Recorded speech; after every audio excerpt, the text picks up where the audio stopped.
everybody. My name is Jon Hird. I'll be speaking at TESOL France next week, which I'm very much looking forward to. I'd like to take this opportunity just to give you a very brief overview of what I'll be talking about. As you can see here from the title, I'll be talking about extended speaking in the classroom and the importance of planning. The talk will essentially be three things.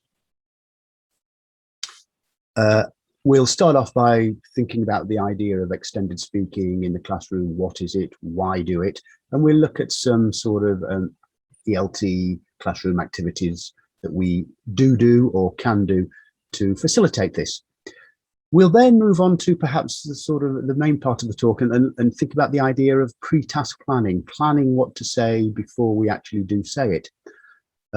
This overlaps with the third point here, some ELT research.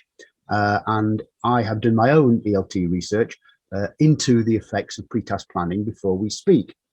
There's a lot of evidence out there that planning what to say before we actually say it can significantly increase performance. So we'll take a look at that. The idea is that almost any speaking task we do in the classroom, a little bit of planning can significantly improve performance by the speaker. Hopefully, there's also something of interest for you, for those of you who are involved in or interested in becoming involved in ELT research. So I'll look a little bit about the sort of mechanics of my research as well. It'll be very practical, and there will be ideas that hopefully you can take away and use in the classroom on Monday morning. Okay, see you next week. Bye.